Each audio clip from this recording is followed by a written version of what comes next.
Nagtagisan ang mga siklista sa men's elite category sa pagkatapos ng Phil Cycling National Championship for Road. Yan ang sentro ng balita ni teammate Rafael Bandairel.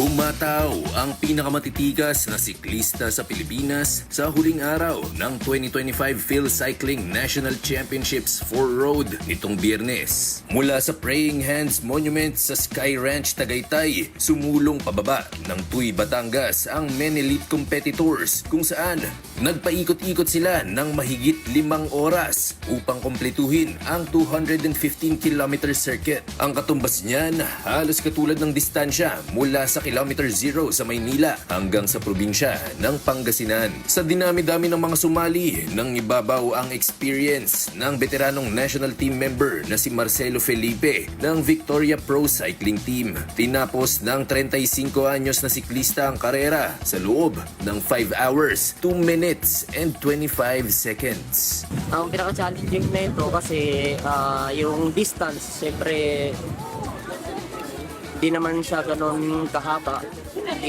Tulad last year, 100 something lang. Hindi katulad ngayon, 200 kasi lang base mo dadaanin yung mga ahon-ahon na dinaanan ngayon. Kaya mas challenge ngayon. Hirit pa ni Felipe, dagdag motivation din na kailangan niyang panatiliin ang kanyang pwesto sa national team. Samantala, ilang segundo lang ang agwat ni Felipe kina Jericho Lucero ng Go for Gold na nasa ikalawang pwesto at Jeremy Lizardo ng Standard Insurance Cycling Team na pumangatlo sa karera. Masasabi ko lang po, syempre masaya po kasi kahit papano sa haba ng ruta po natapos po namin ng may maayos na resulta po. Mas maganda po sana kung mapili kasi lahat naman po gusto maging part ng national team po .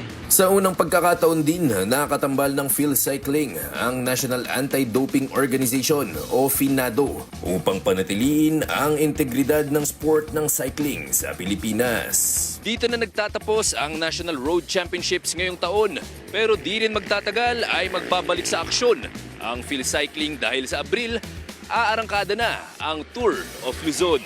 Mula sa Tagaytay City, Rafael Bandairel para sa Atletang Pilipino, para sa Bagong Pilipinas.